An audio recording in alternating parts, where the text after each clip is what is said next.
चैतन्यमयी सत्यमयी Parme. Good evening, dear friends. Welcome again to the next series of talks in Sri Aurobindo's Integral Yoga by Professor P.K. Nandish. He is a professor in physics and he handles the Sri Aurobindo Society Tumkur Center. He has given many talks on Sri Aurobindo Savitri, the Life Divine, and Sri Kuempu Ramayana Darshanam, a prolific speaker. Well, with this, and he has won many awards also. With these few words, I hand over the session to Professor Nandish. Thank you. ನಮಸ್ಕಾರ ಅಮ್ಮ. ನಮಸ್ಕಾರ. ಕಾರ್ಯಕ್ರಮದಲ್ಲಿ ಹಾಜರಿರುವಂಥ ಎಲ್ಲರಿಗೆ ಪೂರ್ವಕವಾಗಿ ನಮಸ್ಕಾರಗಳನ್ನು ಸಲ್ಲಿಸ್ತೀನಿ. ಆಶ್ರಮದ ಕಾರ್ಯಕ್ರಮ ನಿರ್ವಹಣೆ ಮಾಡ್ತಿರೋ ವೈಶಾಲಿ ಅವ್ರಿಗೂ ಹಾಗೂ ಅಜಿತ್ ಸಬ್ನಿಸ್ ಅವ್ರಿಗೂ ಕೂಡ ಈ ಕಾರ್ಯಕ್ರಮದ ವ್ಯವಸ್ಥೆಗಾಗಿ ನಾನು ಕೃತಜ್ಞತೆಗಳನ್ನು ಸಲ್ಲಿಸ್ತೇನೆ. ಅರವಿಂದರ ಪೂರ್ಣಯೋಗದ ಸಾಧನೆಯ ಹಾದಿಯಲ್ಲಿ 4 ಹೆಜ್ಜೆಗಳನ್ನು ನಾವು ಈಗಾಗಲೇ ಇಟ್ಟಿದ್ದೇವೆ. ಅದರ ಮುಂದುವರೆದ ಒಂದು ಎಡೆ ಇದು ಈ ದಿನದ ಕಾರ್ಯಕ್ರಮ. ಬಹಳ ವಿಶೇಷವಾಗಿ ನಾವು ಅರವಿಂದರ ಒಂದು ಯೋಗವನ್ನು ಅಭ್ಯಾಸ ಮತ್ತು ಅನುಸಂಧಾನ ಮಾಡಬೇಕಾಗುತ್ತೆ. ಅದು ಬಹಳ ವಿಶೇಷ. ಅದನ್ನು ಸಂಬಂಧಪಟ್ಟಂತೆ ನಾನು ಒಂದು ಮಾತಿನಲ್ಲಿ ಹೇಳೋದಾದರೆ, ಮಹರ್ಷಿ ಅರವಿಂದರನ್ನು ಓದೋದು ಅಂತ ಅಂದರೆ ಅದು ಒಂದು ಬಹಳ ವಿಶೇಷವಾದಂತಹ ಸಿದ್ಧತೆಯನ್ನು ಮಾಡಿಕೊಂಡ ಒಂದು ಪೂರ್ಣ ಘನಮೌನದ ಒಂದು ಆಳವಾದಂತಹ ಧ್ಯಾನ ಅಂತೇಳಿ ನಾವು ಭಾವಿಸ್ಬೋದು.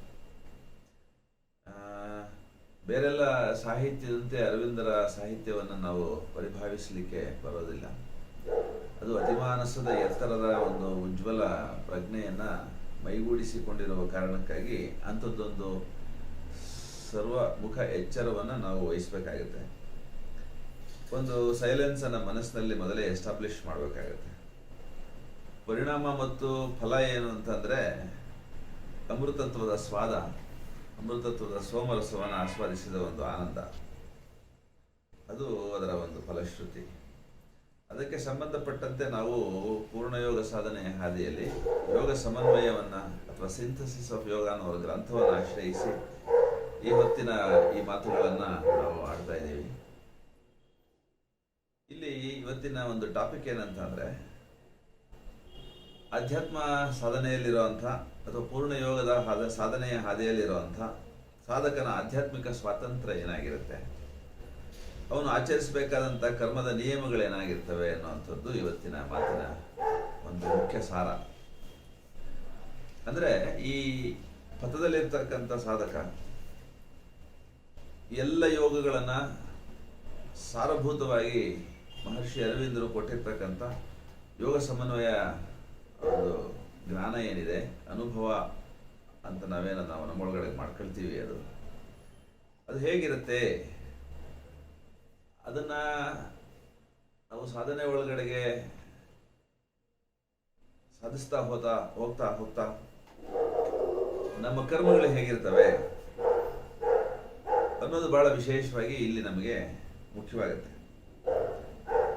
ಬೇರೆ ಯೋಗಗಳ ಬೋಧನೆ, ಅವುಗಳ ವ್ಯಾಪ್ತಿ, ಅವುಗಳನ್ನೇ ಪ್ರಧಾನವಾಗಿ ಮಹರ್ಷಿ ಅರವಿಂದರು ಚಿಂತಿಸ್ತಾರೆ ಅವರ ಈ ಯೋಗ ಸಮನ್ವಯ ಗ್ರಂಥದಲ್ಲಿ. ಆ ಕಾರಣಕ್ಕಾಗಿ ಒಟ್ಟಾರೆ ಭೂಲೋಕದಲ್ಲಿ ಸಾಧಕ ಜೀವವೊಂದರ ಪರಿಪೂರ್ಣ ಸಿದ್ಧಿಗಾಗಿ ಅಥವಾ ಪೂರ್ಣಯೋಗದ ಸಿದ್ಧಿಗಾಗಿ ಅವನ ಕರ್ಮಾಚರಣೆ ಹೇಗಿರಬೇಕು, ಯಾವ ನಿಯಮಗಳನ್ನು ಅವನು ಪಾಲಿಸಬೇಕಾಗತ್ತೆ, ಅವನಿಗೆ ಎಷ್ಟು ಸ್ವಾತಂತ್ರ್ಯ ಉಂಟು ಆ ಕರ್ಮದ ಆಚರಣೆಯ ಒಂದು ವ್ಯಾಪ್ತಿನಲ್ಲಿ ಅನ್ನುವಂಥದ್ದು ಇವತ್ತಿನ ಬಹಳ ಸೂಕ್ಷ್ಮವಾದಂಥ ಅಂತರಂಗದ ವಿಚಾರ ಇದು.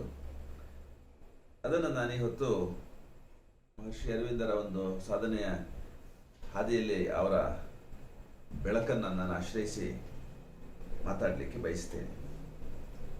ಮಹರ್ಷಿ ಅರವಿಂದರ ಈ ಹೊತ್ತಿನ ಟಾಪಿಕ್ಕಿಗೆ ಪೂರಕವಾಗಿ ಒಂದು ಕುವೆಂಪು ಅವ್ರದ್ದೊಂದು ಪದ್ಯ ಇದೆ.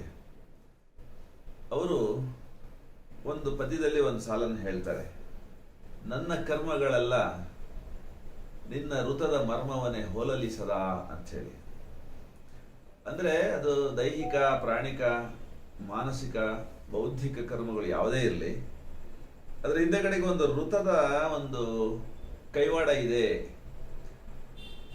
ಆ ಕಾರಣಕ್ಕಾಗಿ ನಾವು ಸ್ವತಂತ್ರವಾಗಿ ನಮ್ಮ ಶರೀರವನ್ನ, ಮನಸ್ಸನ್ನ, ಬುದ್ಧಿಯನ್ನ, ನಮ್ಮ ಪ್ರಾಣವನ್ನ ನಾವು ಬಳಸ್ತಾ ಇದ್ದೀವಿ ಅಂತ ನಮಗೆ ಅನಿಸಿದರೂ ಕೂಡ ಪೂರ್ಣ ಸತ್ಯವಲ್ಲ ಅದು. ಯಾವುದೋ ಒಂದು ವೃತ, ಯಾವುದೋ ಒಂದು ಅತ್ಯಂತ ನಿಗೂಢವಾದಂತಹ ಒಂದು ಶಕ್ತಿ ನಮ್ಮನ್ನ ನಮ್ಮ ದೇಹದಲ್ಲಿ, ನಮ್ಮ ಪ್ರಾಣದಲ್ಲಿ, ನಮ್ಮ ಮನಸ್ಸಿನಲ್ಲಿ, ನಮ್ಮ ಬುದ್ಧಿಯಲ್ಲಿ ಪ್ರಭಾವಿಸ್ತಾ ಇರುವಂಥದ್ದೊಂದು ಗೋಚರಿಸ್ತದೆ. ಹಾಗಾಗಿ ವೈಯಕ್ತಿಕ ಕರ್ಮಗಳು ಅಂತ ನಾವೇನು ಹೇಳ್ಕತೀವಿ, ನಾನು ಮಾಡ್ತಾ ಇದ್ದೇನೆ, ನಾನು ನೋಡ್ತಾ ಇದ್ದೇನೆ, ನಾನು ಸಾಧನೆ ಮಾಡ್ತಾ ಇದ್ದೇನೆ ಅಂತ ಹೇಳುವಾಗ ಅದು ಪೂರ್ಣ ಸತ್ಯವೇ ಅಂತ ಅನ್ನೋ ಪ್ರಶ್ನೆ ಹಾಕೊಂಡ್ರೆ, ತುಂಬಾ ಗಮನ ಇಟ್ಟು ನೋಡಿದಾಗ ನಮ್ಮೆಲ್ಲ ಕರ್ಮಗಳಿಗೆ ನಾವೇ ಜವಾಬ್ದಾರ ಅನ್ನೋ ಒಂದು ಪ್ರಶ್ನೆ ಹಾಕೊಂಡಾಗ ಸ್ವಲ್ಪ ಉತ್ತರ ಹೌದು ಅಂತ ಹೇಳಿ ಕಷ್ಟ ಆಗುತ್ತೆ. ಯಾಕೆ ಅಂತಂದ್ರೆ ಏನು ಅಸ್ತಿತ್ವ ಇದೆ ಅದು ಎಲ್ಲದರ ಒಂದು ಸಾರಭೂತವಾದಂತ ಇಡೀ ಅಂತೇಳಿ ನಾವು ಒಟ್ಟು ಟೋಟಾಲಿಟಿ ಅಂತ ಹೇಳಿ ಭಾವಿಸೋದಾದ್ರೆ, ಇದರಲ್ಲಿ ನಡೀತಾ ಇರ್ತಕ್ಕಂಥ ಈ ಟೋಟಾಲಿಟಿ ಒಳಗೆ ನಡೀತಾ ಇರ್ತಕ್ಕಂಥ ಎಲ್ಲ ಚಲನೆಗಳು, ವಿಶ್ವದ ಎಲ್ಲ ವ್ಯಾಪಾರಗಳು ನಮ್ಮನ್ನು ಸೇರಿಕೊಂಡು ಭೂಮಿಯ ಮೇಲೆ, ಸೂರ್ಯನ ಮೇಲೆ, ಅಥವಾ ಸೌರವ್ಯೂಹದ ಮೇಲೆ, ಬ್ರಹ್ಮಾಂಡದ ಮೇಲೆ ಗಮನ ಇಟ್ಟು ಹೇಳುವಾಗ ಯಾವುದಾದ್ರೂ ಸ್ವತಂತ್ರ ಅನ್ನುವಂಥದ್ದು ಇದೆಯೇ ಅನ್ನೋ ಪ್ರಶ್ನೆ ಹಾಕಿದ್ರೆ ಬಹುಶಃ ಇಲ್ಲ ಅಂತ ಹೇಳಿ ವಿಜ್ಞಾನ ಹೇಳುತ್ತೆ. ಹಾಗಾಗಿ ಋತ ಅನ್ನುವಂಥದ್ದೊಂದು ಮಹಾ ಮನಸ್ಸು ಅಂತ ಹೇಳ್ಬೇಕಾದ್ರೆ ನಾವು ಅದನ್ನು ತಕ್ಷಣಕ್ಕೆ ಹೇಳ್ಕೊಳ್ಳೋಣ, ಎಲ್ಲವನ್ನು ನಿಯಂತ್ರಿಸ್ತಾ ಇದೆ, ನಿರ್ವಚಿಸ್ತಾ ಇದೆ, ನಡೆಸ್ತಾ ಇದೆ ಅಂತ ಹೇಳಿ. ಅದನ್ನೇ ಇಲ್ಲಿ ನಿನ್ನ ಋತದ ಮರ್ಮವನ್ನೇ ಹೋಲಲಿಸದ ಅಂತ ಹೇಳಿ ಕುವೆಂಪು ಅವರು ಹೇಳಿದ್ದಾರೆ. ಇನ್ನೂ ಸ್ವಲ್ಪ ಮುಂದೆ ಹೋಗಿ ಸ್ವಲ್ಪ ಸೂಕ್ಷ್ಮವಾದಂತಹ ಒಂದು ಭಾವನೆ ಒಳಗಡೆ ನಾವು ಅವ್ರ ಮಾತನ್ನು ತಗೊಳ್ಳೋದಾದ್ರೆ, ಜಗವನ್ನೊಂದು ಅತಿ ವಿರಾಣ್ ಮನಂ ನೇಯ್ದಾಡುತ್ತಿದೆ, ಜೀವಿಗಳಿಗೆ ಇಚ್ಛಾ ಭಾವ ಸ್ವಾತಂತ್ರ್ಯಂ ನೀಡಿ ಅಂತ ಹೇಳಿ. ಒಂದು ಬೃಹತ್ತರವಾದ ಮಹತ್ತರವಾದಂತಹ ಋತದ ಮನಸ್ಸು ಎಲ್ಲವನ್ನು ಆಳ್ತಾ ಇದೆ, ಬ್ರಹ್ಮಾಂಡವನ್ನ ನಡೆಸ್ತಾ ಇದೆ ಅನ್ನೋದಾದ್ರೆ, ನಾವು ಅದರ ಪ್ರಭಾವವನ್ನ ಮೀರಿ ಮುಕ್ತವಾಗಿ ಕೆಲಸ ಮಾಡ್ಲಿಕ್ಕೆ ಹೇಗೆ ಸಾಧ್ಯ ಆಗುತ್ತೆ? ಇದು ನಮ್ಮ ಸ್ವಾತಂತ್ರ್ಯವನ್ನ ನಿರ್ಧರಿಸ್ತಕ್ಕಂಥ ಅಂಶವಾಗಿದೆ. ಹಾಗಾಗಿ ನಮ್ಮನ್ನೇ ನಾವು, ನಮ್ಮ ಅಸ್ತಿತ್ವವನ್ನೇ ಗಮನ ಇಟ್ಟು ನೋಡ್ಕೊಳ್ಳೋದಾದ್ರೆ, ನಮ್ಮ ಅಂತರಂಗದ ಎಲ್ಲ ಸ್ತರಗಳ ಹಿಂದೆ ಒಂದು ವಿಶ್ವವ್ಯಾಪಕವಾದ ಚೇತನ, ಅಗಾಧವಾದಂತಹ ಅಚೇತನ, ಅರ್ಧಚೇತನಗಳು ಇರುವಂಥದ್ದು ಅನುಭವಕ್ಕೆ ಬರುತ್ತೆ. ಅದನ್ನೇ ನಾವು ದೇಹ, ಪ್ರಾಣ, ಮನ ಅಂತ ಹೇಳಿ ಸೂಕ್ಷ್ಮವಾಗಿ ವಿಂಗಡಿಸ್ತಾ ಹೋಗ್ಬೋದು. ದೇಹದ ಹಿಂದೆಗಡೆಗೆ, ಪ್ರಾಣದ ಹಿಂದೆಗಡೆಗೆ, ಮನಸ್ಸಿನ ಹಿಂದೆಗಡೆಗೆ ಅಂತ ಹೇಳಿ ಹೋಗ್ತಾ ಹೋಗ್ತಾ ಅಲ್ಲಿ ಅಚೇತನವು, ಅರ್ಧಚೇತನವು ಮತ್ತು ಅದರ ಆಚೆಗೆ ಪರಾ ಪ್ರಜ್ಞೆಯೊಂದು ನಮಗೆ ಗೋಚರಿಸೋದಕ್ಕೆ ಆರಂಭ ಆಗುತ್ತೆ. ಇದೇ ಬಹಳ ಸೂಕ್ಷ್ಮವಾದಂಥ ಸಂಗತಿ.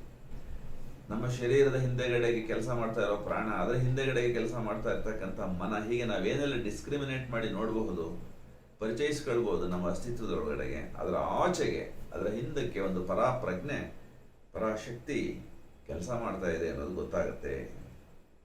ಸೊ ಅಂಥದ್ದೊಂದು ಅಗಾಧವಾದಂತಹ ಅಚೇತನ, ಅರ್ಧಚೇತನಗಳ ಆಚೆಗಿರ್ತಕ್ಕಂಥ ಆ ಪರಾಪ್ರಜ್ಞೆಯ ಸ್ತರಗಳು, ಅದನ್ನೆಲ್ಲ ನಾವು ದರ್ಶಿಸಿದರೆ ಅಥವಾ ಸಂದರ್ಶಿಸಿದರೆ ನಮ್ಮ ಅಂತರಂಗದ ಗಾಢ ಮೌನದೊಳಗಡೆಗೆ, ಏಕಾಂತದಲ್ಲಿ, ಧ್ಯಾನದಲ್ಲಿ, ನಮ್ಮ ಜಾಗೃತಾವಸ್ಥೆಯೂ ಕೂಡ ಆ ಅಚೇತನ ಪರಾಚೇತನಗಳ ಮೂಲಕವೇ ನಿಯಂತ್ರಿಸಲ್ಪಡ್ತಾ ಇದೆ ಅನ್ನೋದು ಗೊತ್ತಾಗುತ್ತೆ. ಎಲ್ಲರಿಗೂ ಸಾಧ್ಯವಾಗಲ್ಲ ಈ ಅರಿವು. ಸಾಧನೆಯ ಆಳದಲ್ಲಿ ಈ ಅರಿವು ನಮ್ಗೆ ಉಂಟಾಗುತ್ತೆ. ಅಂದ್ರೆ ಚೇತನ, ಅಚೇತನ, ಅರ್ಧಚೇತನ, ಪರಾ ಪ್ರಕೃತಿ ಏನೆಲ್ಲ ಇದೆ, ಅದರ ಆಚೆಗಿರ್ತಕ್ಕಂಥದ್ದು ಏನೆಲ್ಲ ಇದೆ, ನಿರ್ವಚನ ಏನ್ ನಡೀತಾ ಇದೆ, ಅದೇ ಆದ್ಯಾಶಕ್ತಿ, ಆ ಪರಾಶಕ್ತಿ ಎಲ್ಲವನ್ನ ನಿಯಂತ್ರಿಸ್ತಾ ಇದೆ ಅನ್ನೋದು ವೇದ್ಯವಾಗುತ್ತೆ.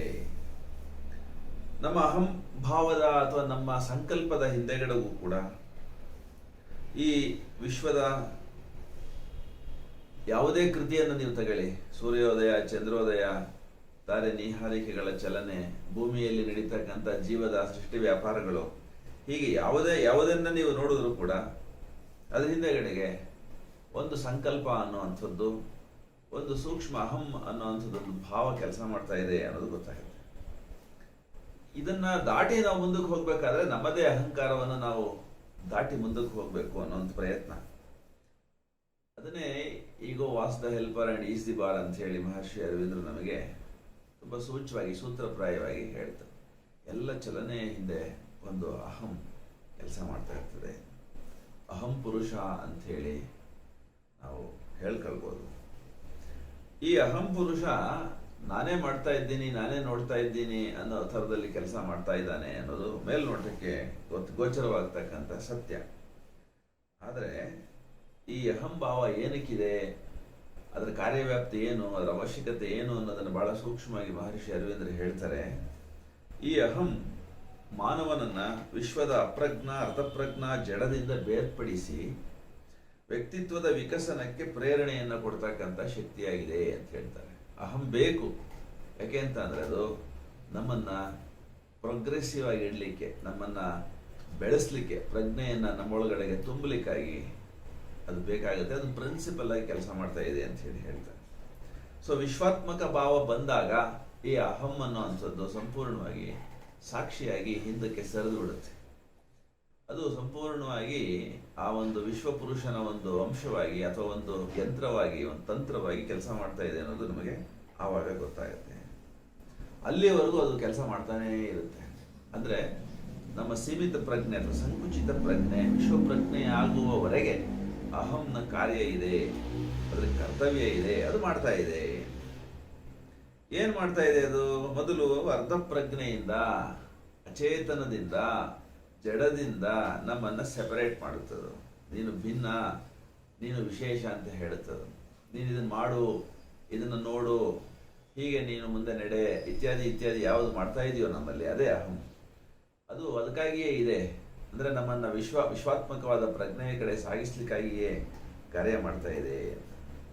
ಹಾಗೆ ಆ ಒಂದು ವಿಶ್ವಾತ್ಮಕತೆ ಅಥವಾ ಏಕತೆಯತ್ತ ನಾವು ಸಾಕ್ತಾ ಇರಬೇಕಾದ್ರೆ ಅದರ ಹಿಂದೆಗಡೆ ಈ ಅಹಂ ಕೆಲಸ ಮಾಡ್ತಾ ಇದೆ ಅನ್ನೋದು ಹೌದಾದ್ರೆ, ವಿಶ್ವಪ್ರಜ್ಞೆ, ಅತೀತ ಸ್ತರದ ಕಡೆಗೆ ಅಹಂಕಾರ ಸಂಪೂರ್ಣವಾಗಿ ನಾವು ಬಂದು ಮುಟ್ಟಿದಾಗ ಇಲ್ದಂಗೆ ಆಗತ್ತಾ ಅಂದ್ರೆ, ಆದ್ರೆ ಅದರ ವಿರೋಧ ಇದ್ದೇ ಸ್ವಲ್ಪ ಮಟ್ಟಿಗೆ ಇರುತ್ತೆ ಅನ್ನೋದು ಹೌದಾದ್ರೂ ನಮ್ಮ ಭಾವನೆಗಳಲ್ಲಿ, ಇಂದ್ರಿಯಾನುಭವಗಳಲ್ಲಿ, ಕಾರ್ಯಗಳಲ್ಲಿ ಅಹಂನ ಚಲನೆ ಉಂಟು ಅಲ್ಲೂ ಕೂಡ ಅನ್ನುವಂಥದ್ದು. ಅಂದರೆ ಸೂಕ್ಷ್ಮವಾಗಿ, ತುಂಬ ಸೂಕ್ಷ್ಮವಾಗಿ ಅದು ಕಾರ್ಯ ಮಾಡ್ತಾನೇ ಇರುತ್ತೆ ಅಂತ.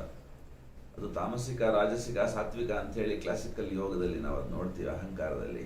ಆದರೆ ಎಷ್ಟೇ ನಾವು ಸಾಧನೆಯೊಳಗೆ ಮುಂದೆ ಹೋದರೂ ಕೂಡ ಮಾನಸಿಕತೆಯನ್ನು ಸಂಪೂರ್ಣವಾಗಿ ಅಧಿಮಾನಸಿಕ ಎತ್ತರಕ್ಕೆ ನಾವು ತಗೊಂಡು ಹೋಗಲಿಕ್ಕೆ ಈ ಅಹಂ ನಮಗೆ ಪೂರಕವಾಗಿ ಕೆಲಸ ಮಾಡ್ತಾ ಇದೆ ಅನ್ನೋದು ಸತ್ಯವಾದರೂ ಕೂಡ ಅತೀತ ಪ್ರಜ್ಞೆಗೆ ಅಥವಾ ಅತಿ ಮನಸ್ಸಿಗೆ ನಾವು ದಾಟಿ ಹೋಗ್ಬೇಕಾದ್ರೆ ಇದರ ನಿರಸನ ಆಗಲೇಬೇಕಾಗತ್ತೆ. ಅಲ್ಲಿ ಈ ಒಂದು ಅಹಂ ಚಲನೆ ಹೇಗಿರುತ್ತೆ? ಅದು ಕ್ಷೇತ್ರಜ್ಞನಾದ ವಿಶ್ವಪುರುಷನ ಚಲನೆ ಆಗಿ ರೂಪಾಂತರ ಹೊಂದುತ್ತದೆ. ಆ ವಿಶ್ವಪುರುಷನೇ ಈ ಶರೀರದಲ್ಲಿ ಅಹಂ ಪುರುಷನಾಗಿ ಕೆಲಸ ಮಾಡ್ತಾ ಇದ್ದಾನೆ ಅನ್ನೋದು ಈ ಕ್ಷಣಕ್ಕೆ ನಮ್ಗೆ ಅರ್ಥವಾಗದೆ ಹೋದ್ರೆ, ಅಲ್ಲಿ ನಮ್ಮ ಮನಸ್ಸು ಸ್ವಲ್ಪ ಮಟ್ಟಿಗೆ ವಿಸ್ತರಣೆಯನ್ನು ಹೊಂದಿ ಪ್ರಜ್ಞೆಯನ್ನು ತುಂಬಿಕೊಂಡು ಅಧಿಮಾನಸದ ಎತ್ತರಕ್ಕೆ ಬಂದು ಮುಟ್ಟಿದಾಗ, ಅತೀತ ಪ್ರಜ್ಞೆಗೆ, ಏಕತೆಗೆ, ವಿಶ್ವಾತ್ಮಕತೆಗೆ ಹತ್ತಿರ ಆದಾಗ, ಅಲ್ಲಿ ನಮಗೆ ಈ ಅಹಂ ಪುರುಷನ ರೂಪಾಂತರಣ ಆಗಿ ಆ ಒಂದು ಜಾಗದಲ್ಲಿ ವಿಶ್ವಪುರುಷನ ಚಲನೆ ಇದು ಅನ್ನೋದು ಗೋಚರವಾಗಿ ಶುರುವಾಗುತ್ತೆ. ಇದು ಬಹಳ ಸೂಕ್ಷ್ಮವಾದಂತಹ ಟ್ರಾನ್ಸ್ಫಾರ್ಮೇಷನ್. ಇದು ಟ್ರಿಪಲ್ ಟ್ರಾನ್ಸ್ಫಾರ್ಮೇಷನ್ ಅಂತ ಹೇಳಿ ಮಹರ್ಷಿ ಅರವಿಂದ್ರ ಏನು ಹೇಳ್ತಾರೆ, ಈ ಟ್ರಿಪಲ್ ಟ್ರಾನ್ಸ್ಫಾರ್ಮೇಷನ್ ಒಳಗಡೆಗೆ ನಾವು ಈ ಸಾಧನೆಯನ್ನು ಮಾಡ್ತಾ ಹೋದಾಗ ಇಂಥದ್ದೊಂದು ರೂಪಾಂತರಣ ಈ ಅಹಂನೊಳಗಡೆಗೆ ಆಗುವಂಥದ್ದು ಸಾಧ್ಯವಿದೆ. ಅಲ್ಲಿ ನಮಗೇನು ಗೊತ್ತಾಗುತ್ತೆ ಅಂದರೆ, ಎಲ್ಲ ಕ್ರಿಯೆ, ಎಲ್ಲ ಕರ್ಮದ ಆರಂಭವನ್ನ, ಎಲ್ಲ ಚಲನೆಯನ್ನ ಉಂಟು ಮಾಡ್ತಾ ಇರ್ತಕ್ಕಂಥದ್ದು ವಿಶ್ವಪುರುಷನೇ ಅನ್ನೋದು ಗೊತ್ತಾಗುತ್ತೆ. ಈ ಚಲನೆ ಮೇಲೆ, ಅಂದ್ರೆ ವಿಶ್ವಪುರುಷನ ಚಲನೆಯ ಮೇಲೆಯೇ ಎಲ್ಲ ಚಲನೆಯೂ ನಿಂತಿದೆ ಅನ್ನೋದು ಗೊತ್ತಾಗುತ್ತೆ. ಬಾಹ್ಯದೊಳಗಡೆಗೆ ಮಾತ್ರ ಅದು ಅನುಷಂಗಿಕವಾಗಿ ನಾನು ಮಾಡ್ತಾ ಇದ್ದೇನೆ, ನಾನು ನೋಡ್ತಾ ಇದ್ದೇನೆ, ನನ್ನದು ಅನ್ನುವಂಥದ್ದು ಒಂದು ಚೌಕಟ್ಟೊಳಗಡೆಗೆ ಈಗೋ ಸೆಂಟ್ರಿಕ್ ಆಗಿ ನಮಗೆ ಗೋಚರಿಸಿದ್ರು ಕೂಡ ಅದರ ಒಳಗಡೆಗೆ ಮುಳುಗಿ ನಾವು ಹಿಂದಕ್ಕೆ ಹೋದಂತೆಲ್ಲನೋ ಈ ಎಲ್ಲ ತೋರಿಕೆ ಹಿಂದೆಗಡೆಗೆ, ಎಲ್ಲ ಚಲನೆಯ ಹಿಂದೆಗಡೆಗೆ ಆ ವಿಶ್ವಪುರುಷನ ಒಂದು ಕರಾಮತ್ತು ಅಥವಾ ಒಂದು ಪ್ರಭಾವ ಇದೆ ಅನ್ನೋದು ನಮಗೆ ಗೊತ್ತಾಗುತ್ತೆ. ಆ ಕಾರಣಕ್ಕಾಗಿ ಅದು ಅರ್ಥವಾದ್ಮೇಲೆ ಯೋಗಿ ಅಥವಾ ಕರ್ಮಯೋಗಿ ಅಥವಾ ಪೂರ್ಣ ಯೋಗಿಯ ಒಂದು ಮನಸ್ಥಿತಿ ಹೇಗಿರ್ತದೆ ಅಂತಂದ್ರೆ, ನಾನು ಕೇವಲ ಒಂದು ಕೇಂದ್ರ ಮಾತ್ರ ಅನ್ನೋಂಥ ಅರಿವು ಬಂದ್ಬಿಡ್ತದೆ ಅವನಿಗೆ. ಮನುಕುಲದ ಸದ್ಯಸ್ಥಿತಿಯಲ್ಲಿ ವ್ಯಕ್ತಿಯನ್ನು ಆಶ್ರಯಿಸಿ ವಿಶ್ವಪುರುಷ ಕೆಲಸ ಮಾಡ್ತಾ ಇದ್ದಾನೆ ಅನ್ನೋದು ಗೋಚರವಾಗುತ್ತೆ. ಉದಾಹರಣೆಗೆ ಮಹರ್ಷಿ ಅರವಿಂದ್ರ ಮೂಲಕ ಆ ವಿಶ್ವಪುರುಷನೇ ಕೆಲಸ ಮಾಡಿರುವಂಥದ್ದು ಒಂದು ಸಣ್ಣ ಉದಾಹರಣೆ ಆ ಅರವಿಂದರ ಆ ಒಂದು ಸಾಧನೆ ಏನಿದೆ, ಮಹತ್ತರವಾದ 40 ವರ್ಷಗಳ ವ್ರತ ನಿಷ್ಠ ಬದುಕೇನಿದೆ, ಅದು ಪೂರ್ಣವಾಗಿ ವಿಶ್ವಪುರುಷನ ಒಂದು ಸಾಧನೆಯ ನಿಮಿತ್ತವಾಗಿ ಇಡೀ ಒಬ್ಬ ಮಾನವನ ಬದುಕನ್ನು ಅದು ಆವರಿಸಿಕೊಂಡಿದೆ. ಮಾನವನ ಜೀವನವನ್ನೇ ಆಶ್ರಯಿಸಿ ವಿಶ್ವಪುರುಷನೇ ಕಾರ್ಯ ಮಾಡಿದ್ದಾನೆ ಅನ್ನುವಂಥದ್ದು direct decisive action from the supreme ಅಂತ ಏನು ಶ್ರೀಮಾತಾ ಅವರು ಹೇಳ್ತಾರೆ, ಅದೇ ಅರ್ಥದಲ್ಲಿ ಅವರು ಸಾವಿತ್ರಿ ಮಹಾಕಾವ್ಯದಲ್ಲಿ ಒಂದು ಕಡೆಗೆ ಹೇಳ್ತಾರೆ, one mans perfection still can save the world ಅಂತ ಹೇಳಿ. ಅಂದರೆ ಒಬ್ಬ ಮನುಷ್ಯ ಹೇಗೆ ಸಂಪೂರ್ಣವಾಗಿ ತನ್ನ ಅಸ್ತಿತ್ವವನ್ನು ಸಮರ್ಪಿತ ಮಾಡಿದ ಕಾರಣಕ್ಕಾಗಿ ಇಡೀ ಆ ಸಾಧಕನ ಅಸ್ತಿತ್ವದೊಳಗಡೆಗೆ ವಿಶ್ವಪುರುಷನೇ ಬಂದು ತನ್ನ ಕಾರ್ಯಗಳನ್ನು ಮಾಡಲಿಕ್ಕೆ ಆ ಇಡೀ ಅಸ್ತಿತ್ವವನ್ನು ರೂಪಾಂತರಿಸ್ಕೊಳ್ತಾನೆ, ತನ್ನ ಕೈಯೊಳಗಿನ ಉಪಕರಣವನ್ನಾಗಿ ಮಾಡ್ಕೊಳ್ತಾನೆ. ಆಗ ಆ ವ್ಯಕ್ತಿ ಎಲ್ಲಕ್ಕೂ ಮುಂದಾಳ ಆಗಬಲ್ಲನು, ಎಲ್ಲರನ್ನೂ ಮುನ್ನಡೆಸಬಲ್ಲನು ಅನ್ನುವಂಥದ್ದು ನಮಗೆ ಆ ಒಂದು ಮಾತಿನೊಳಗಡೆ ಗೊತ್ತಾಗುತ್ತೆ. ಮನುಕುಲದ ಸದ್ಯಸ್ಥಿತಿಯಲ್ಲಿ ಇಂಥದ್ದೊಂದು ಪರ್ಫೆಕ್ಷನ್ ಅನ್ನು ಯಾರಾದರೂ ಒಬ್ಬ ವ್ಯಕ್ತಿ ಸಾಧಿಸಿದ್ರೆ ಅವನು ಇಡೀ ಮನುಕುಲಕ್ಕೆ ಮುಂದಾಳಾಗಿ ಮಾರ್ಗದರ್ಶನ ಮಾಡಬಲ್ಲ ಅಂತ. ಸೊ ಅದು ಯಾವಾಗ ಸಾಧ್ಯ ಆಗುತ್ತೆ ಅಂತಂದರೆ, ನನ್ನ ಎಲ್ಲ ಸಂಕಲ್ಪಗಳು ಅವನ ಸಂಕಲ್ಪಗಳಾದಾಗ, ನನ್ನ ಎಲ್ಲ ಇಚ್ಛೆಗಳು ಅವನ ಇಚ್ಛೆಗಳಾದಾಗ, ನನ್ನ ಆಸೆ ನಿನ್ನಿಚ್ಛೆಯಪ್ಪನ್ನೆಗಂ ಸಲ್ಲದಿರಲಿ ಅಂತ ಹೇಳಿ ಕವಿ ಪ್ರಾರ್ಥಿಸಿದ್ದು ಈ ಹಿನ್ನೆಲೆಯಲ್ಲೇ. ಪೂರ್ಣ ಸಮರ್ಪಿತವಾದಂಥ ಒಂದು ಚೇತನದೊಳಗಡೆಗೆ ಪರಮ ಸಂಕಲ್ಪವೊಂದರ ಗೋಚರ ಆಗುತ್ತೆ. ಆವಾಗ ಅಹಂ ಪುರುಷ ಭೌತದಿಂದ ಆತ್ಮದ ಕಡೆಗೆ ಪ್ರಯಾಣಿಸ್ತಾ ಇರುವಂಥದ್ದೊಂದು ಸ್ಥೂಲ ನಕ್ಷೆ ಅಥವಾ ಒಂದು ಸ್ಥೂಲ ಅನುಭವ ನಮಗುಂಟಾಗುತ್ತೆ. ಇದರ್ಥ ಆಗಬೇಕು ಅಂತ ಅಂದರೆ ಭಗವಾನ್ ಕೃಷ್ಣ ಸರ್ವಧರ್ಮಾನ್ ಪರಿತ್ಯಜ್ಯ ಮಾಮೇಕಂ ಶರಣಂ ವ್ರಜ ಅಂತ ಹೇಳಿ ಗೀತೆಯಲ್ಲಿ ಏನು ಕರೆ ಕೊಟ್ಟಿದ್ದಾನೆ, ಆ ಒಂದು ಗೀತಾವಾಕ್ಯದ ಅರಿವು ನಮಗೆ ಪೂರ್ಣವಾಗಿ ಇರಬೇಕಾಗತ್ತೆ. ಸೊ ಅಂದರೆ ಸಂಪೂರ್ಣ ಸಮರ್ಪಣೆ, ಅದನ್ನು ನಾವು ಸರೆಂಡರ್ ಅಂತ ಏನು ಮಹರ್ಷಿ ಅರವಿಂದರು ಶಬ್ದದೊಳಗಡೆ ಹೇಳ್ತೀವಿ, ಅದನ್ನೇ ಭಗವಾನ್ ಕೃಷ್ಣ ಸರ್ವಧರ್ಮಾನ್ ಪರಿತ್ಯಜ್ಯ ಮಾಮೇಕಂ ಶರಣಂ ವ್ರಜ ಅನ್ನುವಂಥ ಮಾತಿನೊಳಗಡೆಗೆ ಸಂಕೇತಿಸಿದ್ದಾನೆ ಅಂತ. ಸೊ ಹೀಗೆ ಒಂದು ಆರೋಹಣದೊಳಗಡೆಗೆ ನಾವು ಹೋಗ್ತಾ ಹೋಗ್ತಾ 3 ಸ್ತರದಲ್ಲಿ ಆರೋಹಣ ನಾವು ಒಳಗಡೆ ಟ್ರಿಪಲ್ ಟ್ರಾನ್ಸ್ಫಾರ್ಮೇಷನ್ ಅಂತ ನಾವೇನು ಹೇಳ್ತೀವಿ, ಅದು ಸ್ಪಿರಿಚುವಲೈಸೇಷನ್ನು, ಸೂಪರ್ಮೆಂಟಲೈಸೇಷನ್ನು, ಸೈಕೀಸೈಸೇಷನ್ ಅಂತ ಹೇಳಿ ಅದನ್ನು ನಾವಿಲ್ಲಿ ನೋಡ್ಬೋದು. ದೈಹಿಕ ಜೀವನದ ಮೊದಲನೆಯ ಒಂದು ಹಂತ, ಅದನ್ನು ಸೈಕಿಸೈಸ್ ಮಾಡಬೇಕಾಗತ್ತೆ. ಎಲ್ಲ ದೇಹದ ಅಗತ್ಯಗಳನ್ನು, ದೇಹದ ಎಲ್ಲ ಸಮಸ್ಯೆಗಳನ್ನು ಹೋಗಲಾಡಿಸಿ ಅದನ್ನು ಸಂಪೂರ್ಣವಾಗಿ ಪೂರ್ಣ ಯೋಗಕ್ಕೆ ಅಣಿಗೊಳಿಸುವಂಥದ್ದು ಮೊದಲನೇದು. ಅಲ್ಲಿ ಎಲ್ಲವೂ ಬರುತ್ತೆ, ಪಂಚಭೂತಗಳಿಂದಾದ, ಪಂಚಕೋಶಗಳಿಂದಾದ ದೇಹದ ಎಲ್ಲ ವ್ಯಾಪಾರಗಳನ್ನು ನಾವು ಉದಾತ್ತೀಕರಿಸಬೇಕಾಗುತ್ತೆ. ಅದನ್ನು ಸೈಕಿಸೈಸೇಷನ್ ಅಂತ ಹೇಳಿ ಚೈತ್ಯೀಕರಣ ಮಾಡುವಂಥದ್ದು, ಚೈತ್ಯ ಪುರುಷನ ಒಂದು ಅದ್ಭುತ ಉಪಕರಣವನ್ನಾಗಿ ಮಾಡುವಂಥದ್ದು ಮೊದಲನೇ ಹಂತ. ಎರಡನೇದು ಮಾನಸಿಕ ಜೀವನ ಅಂತ, ಮನಸ್ಸಿನೊಳಗಡೆಗೆ ಕಲ್ಪನೆ, ಭಾವನೆ, ಚಿಂತನೆ, ಭವಿಷ್ಯದ ಎಲ್ಲ ಥರದ ಆಗು ಹೋಗುಗಳನ್ನು ನಾವೇನು ಕಲ್ಪನೆ ಮಾಡ್ತೀವಿ, ಚಿಂತನೆ ಮಾಡ್ತೀವಿ, ಎಲ್ಲ ಸಂಸ್ಕಾರ ವಿಶೇಷಗಳನ್ನು ನಾವಲ್ಲಿ ಒಕ್ಕಿ ಅದನ್ನು ಸಂಪೂರ್ಣವಾಗಿ ಉದಾತ್ತೀಕರಿಸುವಂಥದ್ದು. ಅದಾದಮೇಲೆ ಸನಾತನ ಅತಿಮಾನಸದ ಪ್ರಜ್ಞೆ ಒಳಗಡೆಗೆ ಬದುಕನ್ನು ನೋಡುವಂಥದ್ದು 3ನೇ ಹಂತ ಅಂಥೇಳಿ. ಈ ಆರೋಹಣದೊಳಗಡೆಗೆ ಕರ್ಮ ಅನ್ನೋದು ಹೇಗೆ ಕೆಲಸ ಮಾಡ್ತದೆ ಅನ್ನುವಂಥದ್ದೇ ಇವತ್ತಿನ ಬಹಳ ಪ್ರಧಾನವಾದಂತಹ ಒಂದು ಸೆಂಟರ್ ಪಾಯಿಂಟ್ ಅಂತ. ಸೊ ಈ ವಿಶ್ವ ಏನಿದೆ ಇಲ್ಲಿ ತುಂಬ ಸೂಕ್ಷ್ಮವಾಗಿ ನೋಡಿದಾಗ ಒಂದು ಚೈತನ್ಯದ ಪ್ರವಾಹ ಅಂತ ಗೊತ್ತಾಗುತ್ತೆ ನಮಗೆ. ಫ್ಲೋ, ಎಲ್ಲ ಪ್ರಜ್ಞೆಯ ಒಂದು ಚಲನೆ ಅನ್ನೋದು ಗೊತ್ತಾಗುತ್ತೆ ನಮಗೆ. ತೆರೆ ತೆರೆ ತೆರೆ ತೆರೆಯಾಗಿ ಪ್ರಜ್ಞೆಯ ಪ್ರವಾಹವೇ ಇದೆ ಈ ಒಂದು ವಿಶ್ವದ ಎಲ್ಲ ಸನ್ನಿವೇಶಗಳಲ್ಲಿ, ಎಲ್ಲ ಇರುವಿಕೆಯಲ್ಲಿ ಅನ್ನೋದು ಗೊತ್ತಾಗುತ್ತೆ. ಸಾಧಕ ಈ ಸತ್ಯ ಮೊದಲು ಅರ್ಥ ಮಾಡ್ಕೊಳ್ಳೋದು ಮುಖ್ಯ. ಆತ್ಮಜ್ಞಾನದತ್ತ ಅವನು ಸಾಗಿ ಹೋಗೋದಕ್ಕೆ ಪೂರ್ವದಲ್ಲಿ ಈ ಒಂದು ಮುನ್ನಡೆ ಅಥವಾ ಈ ಒಂದು ಮುನ್ನ ಜ್ಞಾನ ಅವನೊಳಗಡೆಗೆ ಇದ್ದಾಗ ಅಹಂಭಾವದ ಒಂದು ಸನ್ನಿವೇಶದಲ್ಲಿ, ಅಹಂಭಾವದ ಒಂದು ಸ್ಥಳದಲ್ಲಿ ನಿಜ ಜ್ಞಾನವನ್ನು ಅವನು ದೊರಕಿಸಿಕೊಳ್ಳೋದಕ್ಕೆ ಅದು ಸಹಾಯ ಮಾಡುತ್ತೆ. ದೈಹಿಕ, ಮಾನಸಿಕ, ಪ್ರಾಣಿಕ ಅಹಂಭಾವ ತೊರೆಯೋದಕ್ಕೂ ಕೂಡ ಅವುಗಳನ್ನು ನಾವು ಚೈತ್ಯೀಕರಣ ಮಾಡಿದಾಗ ಸಾಧ್ಯವಾಗುತ್ತೆ ಅಂತ. ಅವಾಗ ಏನಾಗುತ್ತೆ, ಒಳಗಿರ್ತಕ್ಕಂಥ ಜೀವ ಅಥವಾ ಚೈತ್ಯ ಪುರುಷ ಪರಾತ್ಪರನೊಡನೆ ನಿರಂತರ ಸಂಬಂಧ ಹೊಂದಿದ್ದಾನೆ ಅನ್ನೋದು ನಮಗೆ ಗೊತ್ತಾಗುತ್ತೆ.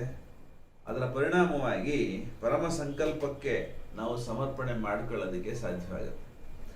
ಮನಸ್ಸಿನ, ಬುದ್ಧಿಯ, ಅಹಂಕಾರದ ಮಾತಿನಂತೆ ಜೀವನ ಮಾಡೋದು ತೀರ ಸಾಮಾನ್ಯವಾದ ಬದುಕು. ಆದರೆ ಚೈತ್ಯ ಪುರುಷನ ಒಂದು ಮುನ್ನಡೆಯಲ್ಲಿ, ಚೈತ್ಯ ಪುರುಷನ ಮಾರ್ಗದರ್ಶನದಲ್ಲಿ ಕಾರ್ಯ ಮಾಡೋದು ಪೂರ್ಣ ಯೋಗ ಸಾಧನೆ ಒಳಗಡೆಗೆ ಅನಿವಾರ್ಯ. ಯಾಕೆ ಅಂತಂದರೆ ಆ ಚೈತ್ಯ ಪುರುಷನಿಗೆ ವಿಶ್ವ ಪುರುಷನ ಸಂಪರ್ಕ ನಿರಂತರವಾಗಿ ಇರ್ತದೆ ಅಂಥೇಳಿ.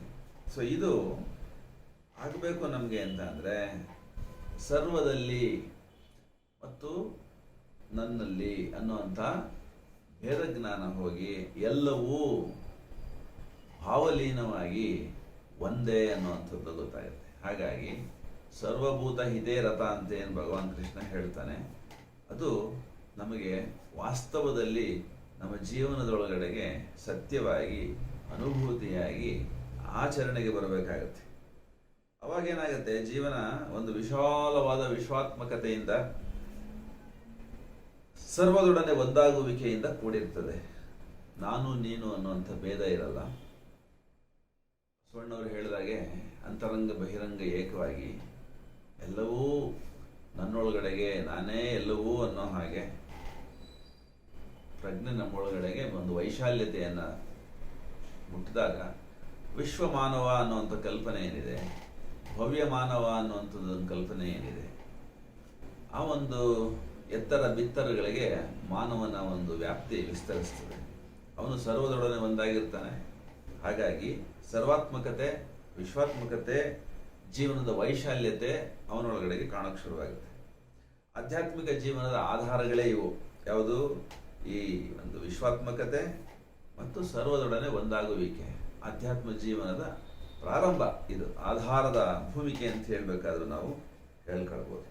ಹೀಗೆ ವಿಶ್ವಾತ್ಮಕತೆಯಲ್ಲಿ ಐಕ್ಯವಾದ ಜೀವ ಏನಿದೆ, ಸಾಧಕನ ಒಂದು ಬದುಕೇನಿದೆ, ಅಲ್ಲಿ ಸನಾತನ ಅಂದರೆ ಈ ಒಂದು ವಿಶ್ವದ ಆದಿಯ ಒಳಗಡೆಗೆ ಏನು ಸೃಷ್ಟಿ ವ್ಯಾಪಾರದ ಆದಿ ಒಳಗಡೆಗೆ ಒಂದು ಸಂಕಲ್ಪ ಭಗವಂತ ಮಾಡಿದ್ದ, ಆ ಸಂಕಲ್ಪವನ್ನೇ ಇಲ್ಲಿ ಈ ಸಾಧಕ ಕಾಣಕ್ಕೆ ಶುರು ಮಾಡ್ತಾನೆ. ಅದು ಸಾರ್ವಭೌಮವೂ ಸಮನ್ವಯವೂ ಸನಾತನವೂ ಆಗಿದೆ ಅನ್ನುವಂಥದ್ದು ಅವನಿಗೆ ನಿಧಾನವಾಗಿ ಅರಿವಿಗೆ ಬರೋಕ್ಕೆ ಶುರುವಾಗುತ್ತೆ. ಜೀವಿ ಮತ್ತು ಜೀವಿಯ ನಡುವಿನ ನಿಜ ಸಂಬಂಧದ ಅರಿವು ಅವನಿಗೆ ಆಗಕ್ಕೆ ಶುರುವಾಗುತ್ತೆ. ಏನು ಸಂಬಂಧ ಇದೆ ಒಂದು ಜೀವಕ್ಕೂ ಮತ್ತೊಂದು ಜೀವಕ್ಕೂ? ಒಬ್ಬ ಶರೀರದೊಳಗಡೆಗೆ ಕೆಲಸ ಮಾಡ್ತಾ ಇರ್ತಕ್ಕಂಥ ಚೈತ್ಯ ಪುರುಷನಿಗೂ ಇನ್ನೊಂದು, ಅದು ಮಾನವ ಶರೀರ ಇರಲಿ ಅಥವಾ ಯಾವುದೇ ಶರೀರ ಇರಲಿ, ಒಳಗಡೆ ಇರ್ತಕ್ಕಂಥ ಚೈತ್ಯ ಪುರುಷನಿಗೂ ಯಾವ ಥರ ಸಂಬಂಧ ಇದೆ, ವಿಶ್ವ ಪುರುಷನಿಗೂ ಚೈತ್ಯ ಪುರುಷನಿಗೂ ಯಾವ ಥರ ಸಂಬಂಧ ಇದೆ ಅನ್ನುವಂಥದ್ದು ಗೊತ್ತಾಗುತ್ತೆ. ಅದರ ಬಾಹ್ಯ ಸ್ವರೂಪ ನಮಗೆ ಮೂಲದಲ್ಲಿ ಮೊದಲು ಸ್ವಲ್ಪ ಸ್ವಲ್ಪ ಮಟ್ಟಿಗೆ ಅರಿವಾಗೋದಕ್ಕೆ ಶುರುವಾದಾಗ ಒಂದು ಗೊತ್ತಾಗುತ್ತೆ ಏನಂತ ಅಂದರೆ, ಸನಾತನ ಏಕೈಕ ದಿವ್ಯಶಕ್ತಿಯ ಚಲನೆಯೇ ಈ ವಿಶ್ವ ಅನ್ನೋದು ಗೊತ್ತಾಗುತ್ತೆ. ಸಮಸ್ತ ವಿಶ್ವದ ಚಲನೆ ಹಿಂದೆಗಡೆಗೆ ಅವನೇ ಕಾಣಕ್ಕೆ ಶುರುವಾಗುತ್ತೆ. ಆ ಶಕ್ತಿ ಮೂಲದಲ್ಲಿ ಅನಂತವೂ ದಿವ್ಯವೂ ಆಗಿರೋ ಕಾರಣಕ್ಕಾಗಿ ನಮಗೆ ಅದು ಗೋಚರವಾದಾಗ ಒಂದು ಬೆರಗು, ಒಂದು ಸೌಷಮ್ಯದ ಬೆಳಕು, ಒಂದು ಆನಂದ, ಒಂದು ಓಜಸ್ಸು ತೇಜಸ್ಸಿನ ಅನುಭೂತಿ ಉಂಟಾಗುತ್ತೆ. ಬಹಿರಂಗದಲ್ಲಿ ಅದೇ ನಮಗೆ ಹೆಂಗೆ ಕಾಣ್ತದೆ ಅಂದರೆ ಅಪ್ರಜ್ಞೆಯಿಂದ ಕೂಡಿದೆ, ಅಗ್ನವೂ ಆಗಿದೆ. ಭೌತಿಕವೂ ಪ್ರಾಣಿಕವೂ ಮಾನಸಿಕವೂ ಶಾಂತವೂ ಯಾವುದೇ ರೀತಿಯಲ್ಲಿ ಕಾಣ್ತಾ ಇದೆಯೋ ಅದು ನಮಗೆ ಅತ್ಯಂತ ಜಡ, ಅಚೇತನ, ಅರ್ಧಚೇತನ ಅಂತ ನಮಗೆ ಅನಿಸೋದು. ಅದು ಯಾಕೆ ಅಂತಂದರೆ ನಿರಂತರವಾಗಿ ಪರಮಾತ್ಮನ ದಿವ್ಯತೆಯನ್ನು ಪ್ರಕಟಿಸ್ಲಿಕ್ಕಾಗಿ ತಾನು ಕಾರ್ಯದಲ್ಲಿ ತೊಡಗಿದೆ ಅನ್ನೋವಂಥದ್ದು ಅರಿವಾಗುತ್ತೆ ನಮಗೆ. ಅದಕ್ಕಾಗಿ ಜ್ಯೋತಿಯಾದರೂ ತಮೋ ಲೀಲೆಯಲ್ಲಿ ಜಡದ ಮುದ್ರೆಯಾದೆ ಅಂಥೇಳಿ ಮಹಾಕವಿ ಕುವೆಂಪು ಅದನ್ನು ಹೇಳ್ತಾರೆ. ಯಾವುದು ಜಡ ಅಂತ ಹೇಳ್ತೀವಿ ಅದನ್ನು ವಿಜ್ಞಾನ ಜಡ ಅಂತ ಒಪ್ಕೊಳ್ಳೋದಿಲ್ಲ. ಅದು ಚೈತನ್ಯದ ನಿದ್ರಾಸ್ಥಿತಿ ಅಂತೇನು ವಿಜ್ಞಾನ ಹೇಳುತ್ತೆ, ಅದನ್ನೇ ಮಹರ್ಷಿ ಅರವಿಂದರು ಹೇಳ್ತಾರೆ. ಈಚೆ ಕಡೆಗೆ ಶಾಂತವಾಗಿ ಕಾಣ್ತದೆ, ಈಚೆ ಕಡೆಗೆ ಅಪ್ರಜ್ಞೆಯಿಂದ ಕೂಡಿದೆ ಅಂತ ಅನ್ನಿಸ್ತದೆ. ಆದರೆ ಗುಪ್ತವಾಗಿ ಸುಪ್ತವಾಗಿ ಪ್ರಜ್ಞೆಯ ತುರೀಯವಾದಂಥ ಒಂದು ಆ ವಿಶ್ವಪುರುಷನ ಸಂಪರ್ಕವೇ ಆ ಒಳಗಡೆಗೆ ಇರುತ್ತೆ ಅಂಥೇಳಿ. ಇದು ಈ ಒಂದು ಬಹಿರಂಗದ ಈ ಅಜ್ಞತೆಗೆ ಕಾರಣ ಅಥವಾ ಅಜ್ಞಾನ ಅಂತ ನಾವೇನು ಹೇಳ್ತೀವಿ, ಅದು ಯಾಕೆ ಬೇಕು ಅಂತಂದರೆ ಅದು ಸೃಷ್ಟಿ ವ್ಯಾಪಾರಕ್ಕಾಗಿ ಬೇಕಾಗಿದೆ. ಅಹಂ ಪುರುಷನ ಮೂಲಕ ದೇಹದಲ್ಲಿ, ಪ್ರಾಣದಲ್ಲಿ, ಮನಸ್ಸಿನಲ್ಲಿ ಏನು ಕರ್ಮ ಮಾಡಬೇಕೋ ಅದು ಮಾಡಲಿಕ್ಕಾಗಿ ಅಜ್ಞಾನ ಅನ್ನುವಂಥದ್ದನ್ನು ಅಥವಾ ಒಂದು ಫೈನಟೈಸ್ಡ್ ಚಾನಲೈಸ್ಡ್ ಇಂಟೆಲೆಕ್ಟ್ ಮತ್ತು ಮೈಂಡನ್ನು ಅಲ್ಲಿ ತೊಡಗಿಸ್ಲಿಕ್ಕಾಗಿ ಇಗ್ನೋರೆನ್ಸನ್ನು ಬಳಸ್ಕೊಳ್ಳಲಾಗುತ್ತೆ. ಸೊ ಹಾಗಾಗಿ ಸೃಷ್ಟಿ ವ್ಯಾಪಾರಕ್ಕೆ ಇಗ್ನೋರೆನ್ಸ್ ಬೇಕು. ಆ ಇಗ್ನೋರೆನ್ಸ್ ಅನ್ನೋದು ವಿಕಾಸಕ್ಕಾಗಿ ಕೆಲಸ ಮಾಡ್ತಾ ಇದೆ ಅನ್ನುವಂಥದ್ದು ಪ್ರಾರಂಭದಲ್ಲಿ ನಾವು ನೋಡಿದ್ವಲ್ಲ, ಹಾಗೆ ಅದು ಈ ಒಂದು ಯೋಗದೊಳಗಡೆಗೆ ಭಾಳ ವಿಶೇಷವಾದದ್ದು. ಈಗೋ ಅನ್ನೋವಂಥದ್ದು ಒಂದು ಮುಂದುವರಿಕೆಯ ಒಂದು ಯಂತ್ರವಾಗಿ, ಒಂದು ತಂತ್ರವಾಗಿ ಕೆಲಸ ಮಾಡ್ತಾ ಇದೆ. ಸೊ ವ್ಯಕ್ತಿಗಳು ಇದನ್ನು ಭಾಳ ಸೂಕ್ಷ್ಮವಾಗಿ ಅರ್ಥ ಮಾಡ್ಕೊಳ್ಬೇಕಾಗತ್ತೆ.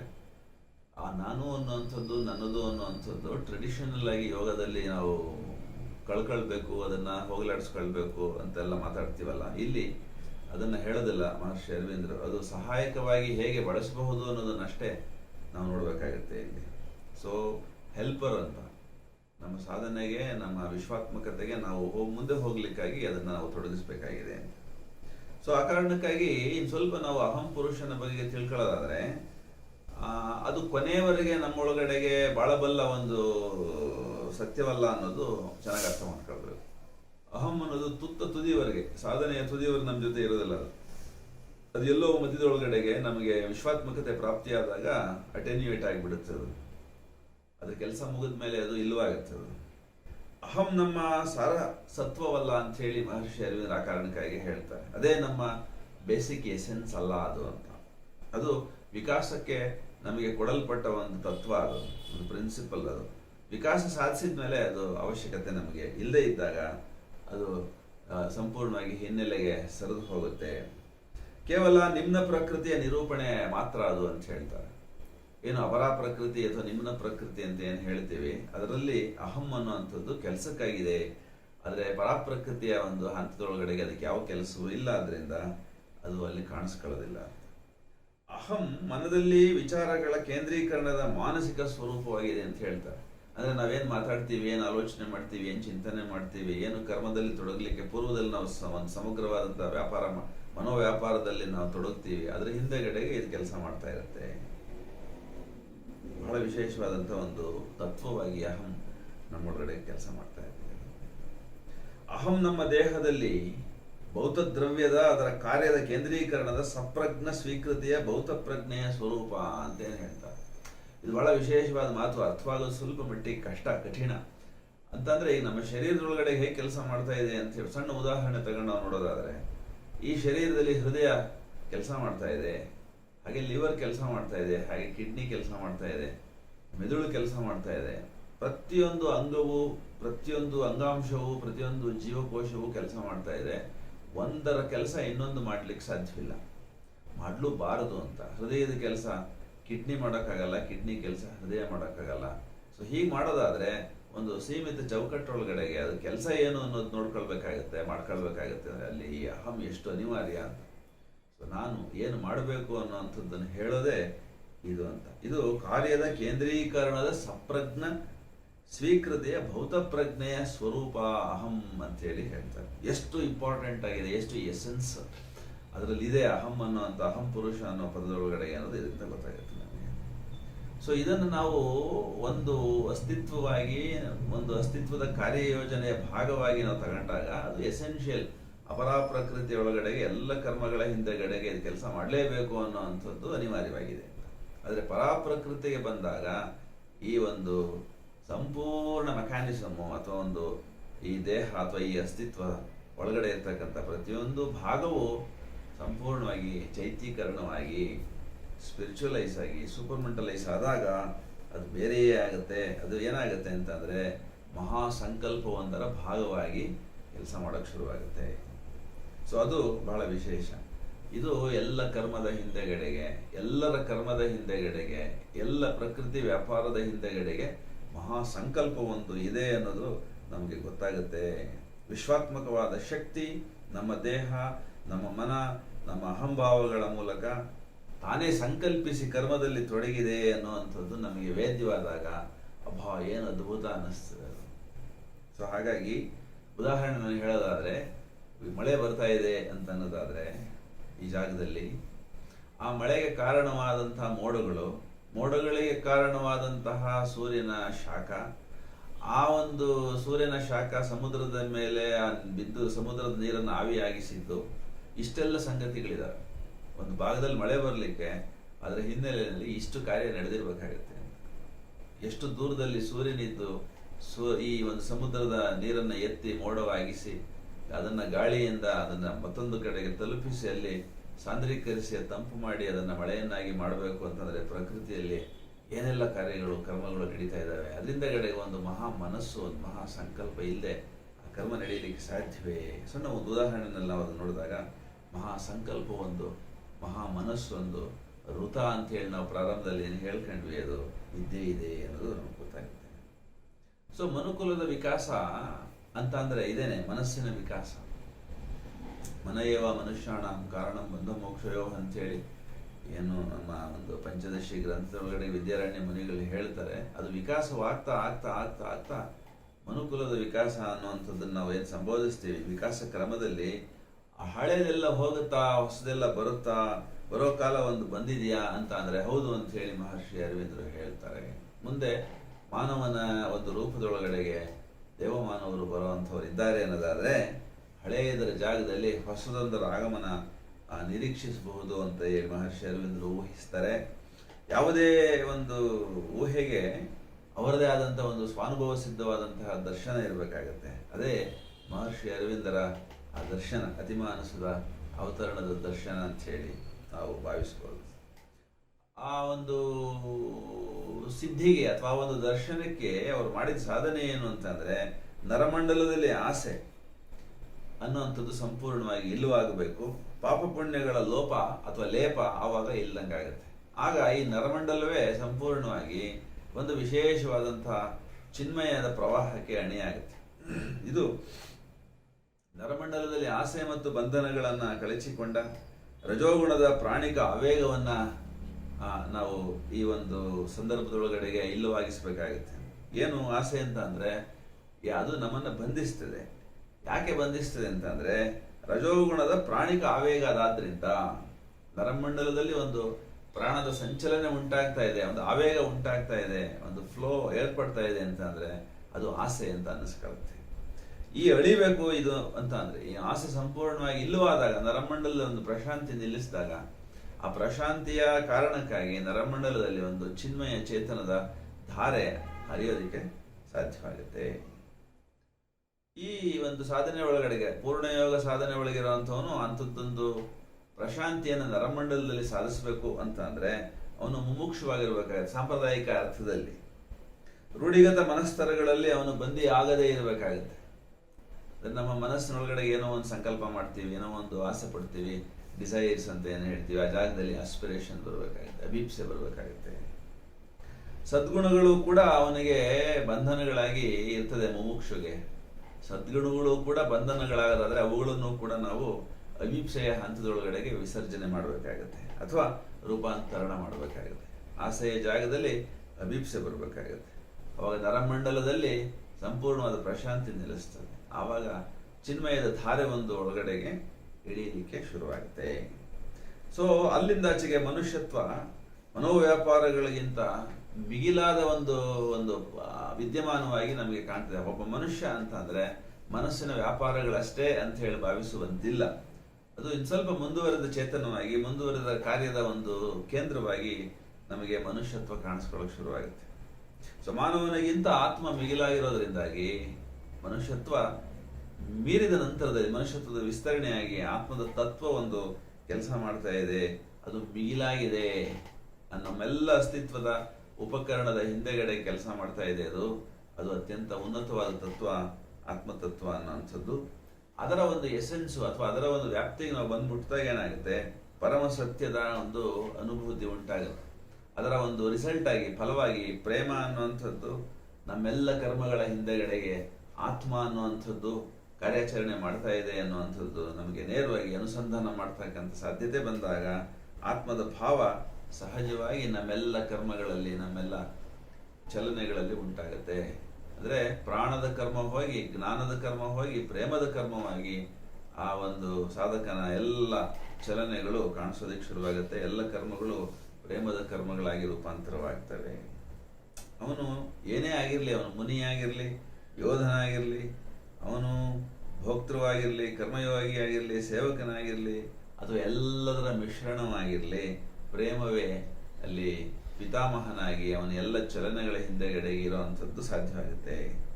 ಅಂಥವನು ಮಾತ್ರವೇ ದಿವ್ಯ ಸತ್ಯವನ್ನು ಕಾಣಬಲ್ಲ, ದಿವ್ಯ ಸತ್ಯವನ್ನು ವಿವರಿಸಬಲ್ಲ, ದರ್ಶಿಸಬಲ್ಲ. ಅವನ ಸನ್ನಿಧಿ ಒಳಗಿರೋರಿಗೂ ಕೂಡ ಅಂಥದ್ದು ದಿವ್ಯತೆ, ಭವ್ಯತೆ, ಒಂದು ಪ್ರೀತಿಯ ಒಂದು ಅನುಭೂತಿ ಸಾನ್ನಿಧ್ಯಕ್ಕೆ ಬರುತ್ತೆ ಅಥವಾ ಅನುಭವಕ್ಕೆ ಸಿಕ್ಕುತ್ತೆ ಅನ್ನುವಂಥದ್ದು ಬಹಳ ವಿಶೇಷ. ಅದಕ್ಕೆ ವರ್ಣನೆಗೆ ಸಿಲುಕಿದ ಅನಂತತೆಯ ಸಿದ್ಧಿ ಅಂತ ಹೇಳಿ ಹೇಳ್ತಾರೆ. ಅನಂತತೆಯನ್ನು ಈ ಶಾಂತತೆ ಒಳಗಡೆಗೆ ಸಿದ್ಧಿಸಿಕೊಂಡ ಮಾನವ ಅಂಥವನು ನಮ್ಮ ಸನ್ನಿಧಿ ಒಳಗಡೆ ಬಂದಾಗ, ಅಂಥವನ ಸನ್ನಿಧಿಗೆ ನಾವು ಹೋದಾಗ ವರ್ಣನೆಗೆ ಒಂದು ವಿಶೇಷವಾದಂತಹ ಅವರ್ಣನೀಯವಾದ ಆನಂದ ಸಿಗುತ್ತೆ. ನಿಮ್ನ ಪ್ರಕೃತಿ ಒಳಗಡೆಗೆ ನಾವು ಸಾಧಿಸಬಹುದಾದ ಪರಮಾವಧಿ ಸಾರ್ಥಕತೆ ಅದು. ಮಾನವ ಚೇತನ ಒಂದು ತನ್ನ ಸೀಮೆಗಳನ್ನೆಲ್ಲ ದಾಟಿ, ಮಿತಿಗಳನ್ನೆಲ್ಲ ದಾಟಿ ಹೊಂದಲೇಬೇಕಾದಂತಹ ಒಂದು ಅವಸ್ಥೆ ಅದು. ನಿಮ್ನ ಪ್ರಕೃತಿಯ ಹಿಡಿತದಿಂದ ಪಾರಾಗುವಂಥದ್ದು, ಲೋಯರ್ ನೇಚರಿಂದ ಪಾರಾಗುವಂಥದ್ದು, ಆಸೆಗಳ ಜಾಗದಲ್ಲಿ ಅಭೀಪ್ಸೆಯನ್ನು ಇಟ್ಕೊಳ್ಳೋವಂಥದ್ದು. ಅಂಥದ್ದೊಂದು ಬಂದಾಗ ನೋಡಿ, ಇಂಥದ್ದೊಂದು ಪರಮ ಸಾರ್ಥಕತೆ ನಮಗೆ ಪ್ರಾಪ್ತವಾಗುತ್ತೆ. ಸೀಮಾತೀತ ಜೀವ ಯಾವುದೇ ನಿರ್ಬಂಧವಿಲ್ಲದೆ ಬದುಕುವಂಥದ್ದು ಕರ್ಮಯೋಗದ ಅತ್ಯುನ್ನತವಾದ ಸಿದ್ಧಿ, ಶಿಖರಪ್ರಾಯವಾದಂತಹ ಸಿದ್ಧಿ ಮನುಷ್ಯನ ಒಂದು ಬದುಕಿನೊಳಗಡೆಗೆ ಸಾಧ್ಯವಾಗುತ್ತೆ ಅಂತೇಳಿ. ಅಂಥವ್ರನ್ನ ಬೇಕಾದಷ್ಟು ಜನ ನಾವು ನೋಡ್ತೀವಿ. ನಾವು ಯಾವುದೇ ನಿರ್ಬಂಧವಿಲ್ಲದೆ, ಯಾವುದೇ ಸೀಮೆಗಳಿಲ್ಲದೆ, ಚೌಕಟ್ಟುಗಳಿಲ್ಲದೆ ಬದುಕ್ತಕ್ಕಂಥವ್ರು ಬೇಕಾದಷ್ಟು ಜನ ನಮಗೆ ಸಿಗ್ತಾರೆ. ಜಾತಿ ಮತ ಪಂಥಗಳ ಕಾಲ ದೇಶಗಳ ಆಚೆ ಕಡೆಗೆ ತುಯ್ದು ಹೋಗಿ ವಿಶ್ವದ ಸಂಪೂರ್ಣ ಸಾಧನೆಗಾಗಿ ಪ್ರೇಮದ ಒಂದು ಹಿನ್ನೆಲೆಯಲ್ಲಿ ಇಟ್ಕೊಂಡು ಮಾನವನ ಅಂತರಂಗದಲ್ಲಿ ಪ್ರೇಮವೇ ಪ್ರಧಾನ ಒಂದು ಸ್ಥಾಯಿ ಭಾವವಾಗಿ ಬದುಕಿದಾಗ ಇಂಥದ್ದೊಂದು ಸಾರ್ಥಕವಾದಂತಹ ನಿರ್ಬಂಧವಿಲ್ಲದ ಕರ್ಮಗಳಲ್ಲಿ ತೊಡಗತಕ್ಕಂಥ ಸಾಧ್ಯತೆಯೊಂದು ಗೋಚರಿಸ್ತದೆ. ಅವನು ಏನು ಸಂಕಲ್ಪ ಮಾಡಿದ್ರು ಎಲ್ಲರೂ ಸಹಕರಿಸ್ತಾರೆ. ಅವನು ಏನು ಮಾಡಿದ್ರು ಎಲ್ರಿಗೂ ಸಂತೋಷ ಆಗುತ್ತೆ, ಆನಂದ ಆಗುತ್ತೆ. ಯಾಕೆ ಅಂತಂದರೆ ಅವನ ಒಳಗಡೆಗೆ ಪ್ರೇಮ ಅನ್ನುವಂಥದ್ದು, ಆತ್ಮ ಅನ್ನೋ ಭಾವ, ವಿಶ್ವಾತ್ಮಕತೆ ಅನ್ನುವಂಥದ್ದು ಒಂದು ವಿಸ್ತಾರವಾದಂತಹ ವಿಪುಲವಾದಂತಹ ಒಂದು ತತ್ವವಾಗಿ ಅವನು ಇಡೀ ಅಸ್ತಿತ್ವ ನಮಗೆ ಗೋಚರಿಸಕ್ಕೆ ಶುರುವಾಗಿದೆ. ಅವಾಗ ಪರಾತ್ಪರನ ಅವನ ತಾಳ ಲಯಗಳು, ಅವನ ಉಸಿರು, ಅವನ ಉಚ್ಛ್ವಾಸ ನಿಶ್ವಾಸ ಕೂಡ ಪ್ರೇಮವೇ ಆಗಿರೋದ್ರಿಂದಾಗಿ ಅವನ ಕರ್ಮಗಳು, ಅವನ ಚಲನೆಗಳೆಲ್ಲವೂ ಕೂಡ ಪರಾತ್ಪರನ ತಾಳ ಲಯಗಳು ಅಂತ ಅನ್ನಿಸ್ತದೆ. ಪರಾತ್ಪರನೇ ಉಸಿರಾಡ್ತಿದ್ದಾನೇನೋ, ಉಚ್ಛ್ವಾಸ ನಿಶ್ವಾಸದಲ್ಲಿ ಭಗವಂತನೇ ಇದ್ದಾನೇನೋ ಅನ್ನೋ ಹಾಗೆ ಗೋಚರ ಆಗುತ್ತೆ. ಸೊ ಅಂಥದ್ದೊಂದು ಎತ್ತರದ ಬಿತ್ತರದ ಅವಸ್ಥೆ ಈ ಪೂರ್ಣಯೋಗನ ಸಾಧನೆ ಒಳಗಡೆಗೆ, ಪೂರ್ಣಯೋಗದ ಸಾಧಕನ ಒಳಗಡೆಗೆ ಸಂಭವಿಸಿದಾಗ ಎಲ್ಲ ಕರ್ಮಗಳನ್ನು ಪರಾತ್ಪರನ ಪರಮ ಸಂಕಲ್ಪಕ್ಕೆ ಸಮರ್ಪಿಸಿ ನಡೆಸ್ತಾ ಇರುವಂಥದ್ದು ಅಥವಾ ನಡೀತಾ ಇರುವಂಥದ್ದು ವೇದ್ಯವಾಗುತ್ತೆ. ಅದು ಕರ್ಮಯೋಗದ, ಮಹರ್ಷಿ ಅರವಿಂದರ ಕರ್ಮಯೋಗದ ಸಾರ ಸರ್ವಸ್ವವಾಗಿದೆ. ತನ್ನ ಸ್ವರೂಪದ ಜ್ಞಾನವಿಲ್ಲದ ಸಾಮಾನ್ಯ ಮನಸ್ಸಿಗೆ ಅಹಂ ಪುರುಷನ ಬದಲು ಆಳವಾದ ಬೇರೆ ಸತ್ವ ಇರಬಹುದು ಎಂಬುದರ ಕಲ್ಪನೆ ಇರೋದಿಲ್ಲ. ಸಾಮಾನ್ಯ ಮಾನವನನ್ನು ನೋಡಿದಾಗ, ಒಬ್ಬ ಮಹಾ ಪೂರ್ಣಯೋಗಿಯ ಜೊತೆಗೆ ಅವನನ್ನು ಹೋಲಿಸಿ ನೋಡಿದಾಗ ಆಗುವಂಥದ್ದು, ಅವನಿಗೂ ಇವನಿಗೂ ಏನು ಅಂತರ ಅಂತಂದರೆ, ಇವನು ಎಲ್ಲ ಕರ್ಮಗಳನ್ನು ನಾನೇ ಮಾಡ್ತಾ ಇದ್ದೇನೆ ಅನ್ನೋವಂಥದ್ದೊಂದು ಅಜ್ಞಾನದೊಳಗಡೆಗೆ, ಸೀಮಿತ ಚೌಕಟ್ಟೊಳಗಡೆಗೆ ಎಲ್ಲ ಕರ್ಮಗಳು ನಡೀತಾ ಇರ್ತದೆ. ಆದರೆ ಮಹಾ ಪೂರ್ಣಯೋಗಿಯ ಒಂದು ಕರ್ಮದೊಳಗಡೆಗೆ ಪರಮ ಪುರುಷನ ಸಂಕಲ್ಪವೇ, ಪರಮ ಸಂಕಲ್ಪವೇ ಕಾರ್ಯಾಚರಣೆ ಮಾಡ್ತಾ ಇದೆ ಅನ್ನುವಂಥದ್ದು ನಮಗೆ ನೋಡ್ತಿದ್ದಂಗೆ ಗೊತ್ತಾಗುತ್ತೆ. ಮಹರ್ಷಿ ಅರವಿಂದರು ನೋಡಿದಾಗ ಹಾಗನ್ನಿಸ್ತದೆ. ಅಹಂ ಪುರುಷ ಕೊನೆಯವರೆಗೆ ಬಾಳಬಲ್ಲ ಸತ್ಯವಲ್ಲ ಅಂತ ಹೇಳಿ ಮಹರ್ಷಿ ಅರವಿಂದರು ಮೊದಲೇ ಹೇಳ್ತಾರೆ. ಆದರೆ ಅವನು ಏನು ಹಂಗಾದ್ರೆ ಅಂದರೆ, ಪ್ರಕೃತಿಯಲ್ಲಿ ಅಸ್ವತಂತ್ರನಾಗಿ ಕೆಲಸ ಮಾಡ್ತಕ್ಕಂಥ ಅಂಶ ಮಾತ್ರನಾಗಿದ್ದಾನೆ. ಆದ್ದರಿಂದ ಪೂರ್ಣಯೋಗದ ಸಾಧಕ ಆಳದಲ್ಲಿ ಪ್ರಶಾಂತನಾಗಿರುವಂಥದ್ದನ್ನು ಅಭ್ಯಾಸ ಮಾಡಬೇಕು. ಬಾಹ್ಯದ ಈ ಒಂದು ಚೌಕಟ್ಟಿನಿಂದ ಹಿಂದಕ್ಕೆ ಸರಿದು ಸಾಕ್ಷಿ ಭಾವವನ್ನು ತಂದುಕೊಳ್ಬೇಕಾಗತ್ತೆ. ಪ್ರಕೃತಿಯ ವ್ಯಾಪಾರಗಳಲ್ಲಿ ತನ್ಮಯನಾಗಿ ತನ್ನ ನಿಜ ಸ್ವರೂಪದ ಅರಿವನ್ನು ಮರೆಯದೇ ಇರಬೇಕಾಗತ್ತೆ. ಪ್ರಶಾಂತನಾಗಿ ಪ್ರಕೃತಿಯ ಒಂದು ನಿಷ್ಕ್ರಿಯ ಆತ್ಮನ ಅರಿವು ಅಂಥೇಳಿ ಸದಾಕಾಲ ಅವನೊಳಗಡೆ ಒಂದು ಜಾಗೃತವಾಗಿರ್ಬೇಕಾಗುತ್ತೆ. ಸಾಕ್ಷಿ ಪುರುಷ ಅಂಥೇಳಿ ಎಲ್ಲಕ್ಕೂ ಸಾಕ್ಷಿಯಾಗಿರೋವಂಥದ್ದು, ಶರೀರದಲ್ಲಿ ಸಾಕ್ಷಿಯಾಗಿ ಏನೆಲ್ಲ ನಡೀತಾ ಇದೆ ಅದನ್ನು ನೋಡ್ತಾ ಇದ್ದೀನಿ ನಾನು ಅನ್ನೋ ಹಾಗೆ ಒಂದು ಅವಸ್ಥೆಯನ್ನು, ಒಂದು ಎಚ್ಚರದ ಅರಿವಿನ ಅವಸ್ಥೆಯನ್ನು ತಲುಪಬೇಕಾಗುತ್ತೆ.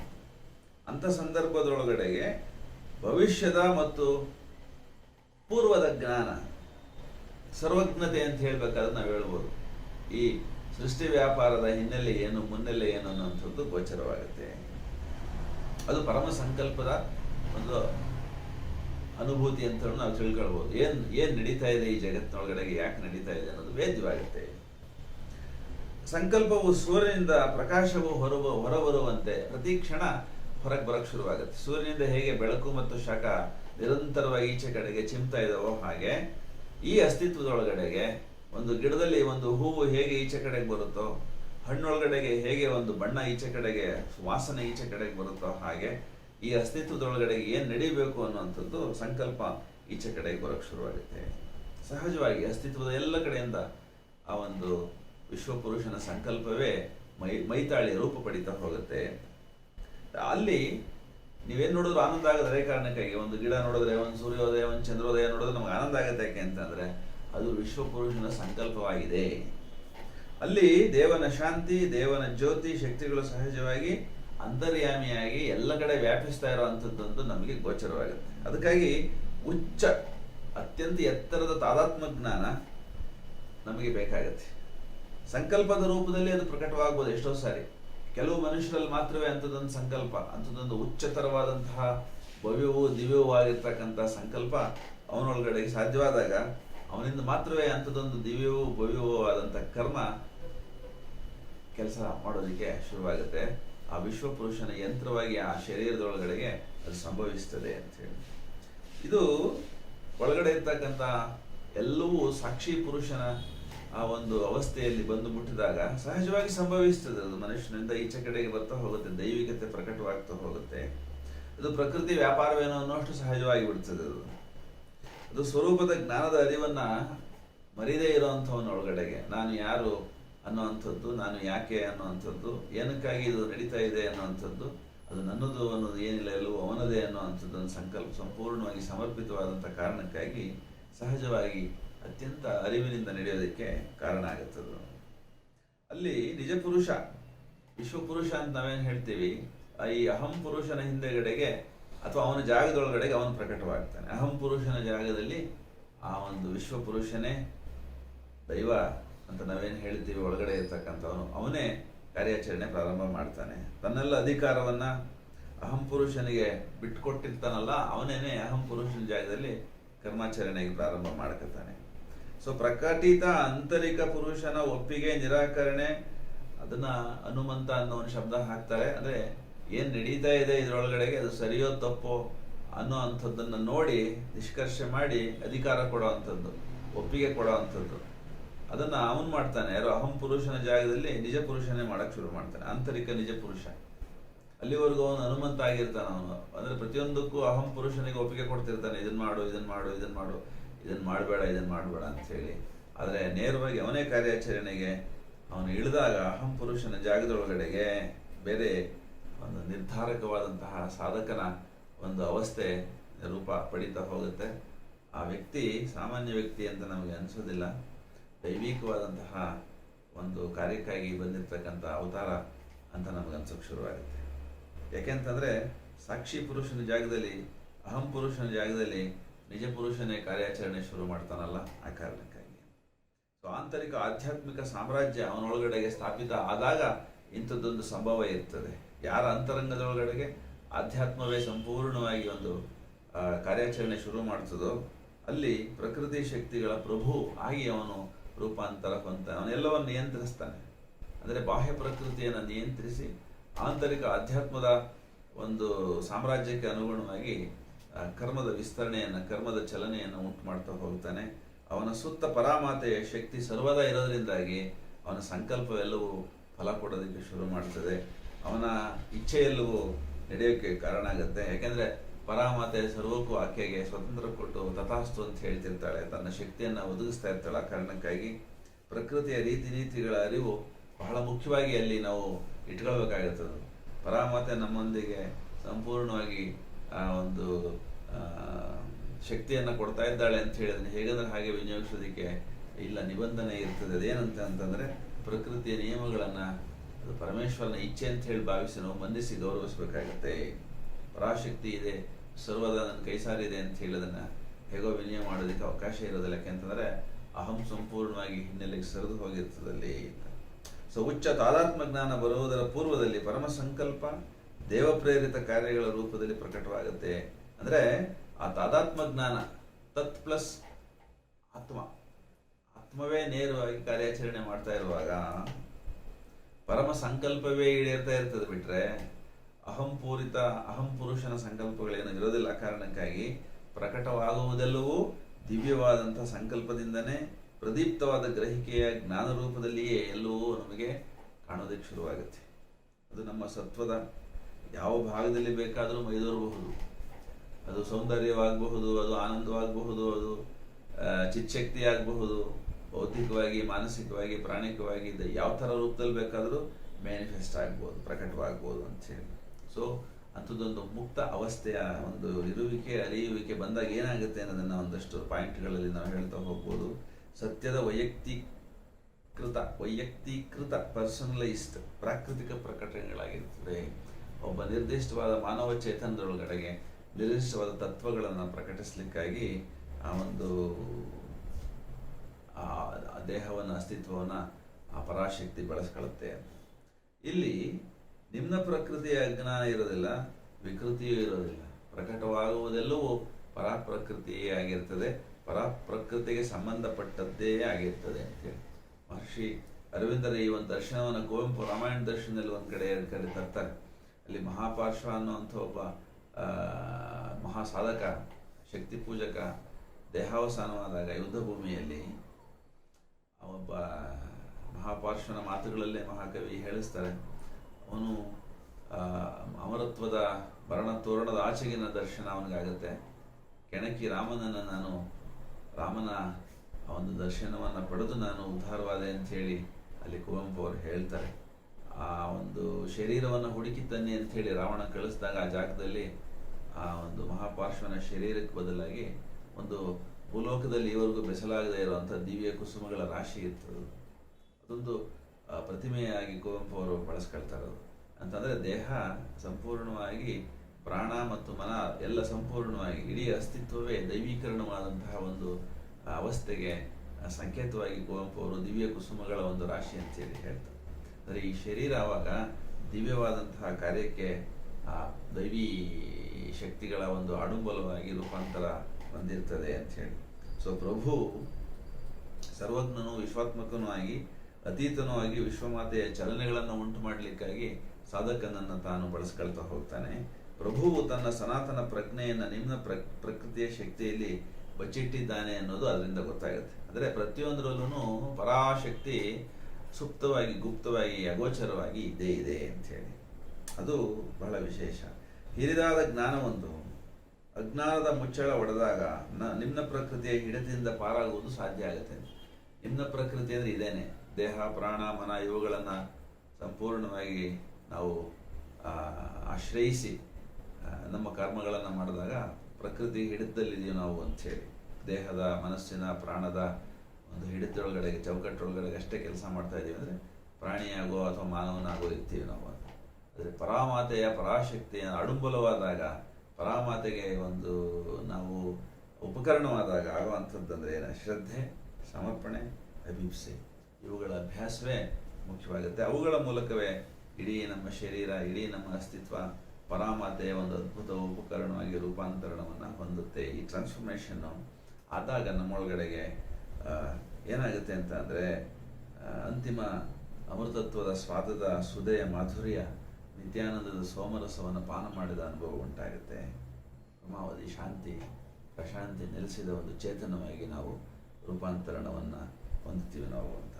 ಅದಕ್ಕಾಗಿ ಏನು ಮಾಡಬೇಕು ಅಂತಂದರೆ ನಿರಾಸೆಯನ್ನು ಹೊರದೂಡಬೇಕು, ಹೃದಯದಿಂದ ಅನುದ್ವಿಗ್ನರಾಗಬೇಕು, ಮತ್ತು ಆ ಒಂದು ಅನುದ್ವಿಗ್ನತೆಯನ್ನು ಸಂಪೂರ್ಣವಾಗಿ ಅಭ್ಯಾಸ ಮಾಡಬೇಕು ಅಂತ ಹೇಳ್ತಾ ಈ ಹೊತ್ತಿನ ಈ ಒಂದು ಮಾತಿಗೆ ಅವಕಾಶ ಮಾಡಿಕೊಟ್ಟಂತಹ ವೈಶಾಲಿ ಅವರಿಗೂ, ಅಜಿತ್ ಸಬ್ರಿಸ್ ಅವರಿಗೂ, ಆಗಮಿಸಿ ಅತ್ಯಂತ ಶಾಂತಿಯಿಂದ ಆಲಿಸಿದ ತಮ್ಮೆಲ್ಲರಿಗೂ ಹೃತ್ಪೂರ್ವಕವಾಗಿ ನಮಸ್ಕಾರಗಳನ್ನು ಸಲ್ಲಿಸಿ ನನ್ನ ಮಾತನ್ನು ಮುಕ್ತಾಯ ಮಾಡ್ತೀನಿ. ನಮಸ್ಕಾರ.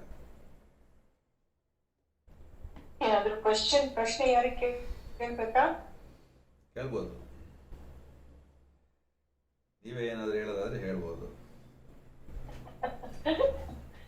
ಓಕೆ, ಐ ಥಿಂಕ್ ಪ್ರಶ್ನೆ ಏನಿಲ್ಲ. ಥ್ಯಾಂಕ್ ಯು ಪ್ರೊಫೆಸರ್ ನಂದೀಶ್ ಅವರೇ. ಇವತ್ತಂತೂ ತುಂಬಾ ಚೆನ್ನಾಗಿ ಪಾಯಿಂಟ್ಸ್ ನೀವು ಹೇಳಿದ್ರು. ಫಸ್ಟ್ ಅಂದ್ರೆ ವೆರಿ ಇಂಪಾರ್ಟೆಂಟ್, ಅಹಂ ನಮ್ಮ ವ್ಯಕ್ತಿತ್ವ ಬೆಳೆಸ್ಲಿಕ್ಕೆ ಬೇಕೇ ಬೇಕು. ಇದು ಓಲ್ಡ್ ಯೋಗಾಸ್ ಅಲ್ಲಿ ಹೇಳುದಿಲ್ಲ, ಅಹಂ ಬಿಟ್ಬಿಡಿ ಅಂತ ಹೇಳ್ಬಿಡ್ತಾರೆ. That's very important point. Then triple transformation, ನಮ್ಮ ಚೈತ್ಯ ಪುರುಷದ ಮಹತ್ವ, ಅಹಂದ ಎಸೆನ್ಸ್ ಏನಿದೆ, ಮತ್ತೆ ಆಶಯ ಜಾಗದಲ್ಲಿ ಅಭಿಪ್ಸೆ ಬೆಳೆಸಬೇಕು. ಮತ್ತೆ ತುಂಬಾ ಚೆನ್ನಾಗಿ ಪಾಯಿಂಟ್ಸ್ ಇತ್ತು. Very beautiful. ಕರ್ಮಯೋಗದಲ್ಲಿ ಏನ್ ಬೇಕು ಅಂತ. ಥ್ಯಾಂಕ್ ಯು ವೆರಿ ಮಚ್, ಧನ್ಯವಾದಗಳು. ಈಗ ನೆಕ್ಸ್ಟ್ ಟಾಕ್ ನಾವು ಡೇಟ್ ಫಿಕ್ಸ್ ಮಾಡೋಣ ಆದ್ಮೇಲೆ ಇದು ಇದು ಟಾಕ್ ನಾವು 2 ನಿಮಿಷ 2 minutes ಸೈಲೆನ್ಸ್ ಇವತ್ತು ಕ್ಲೋಸ್ ಮಾಡೋಣ. Thank you.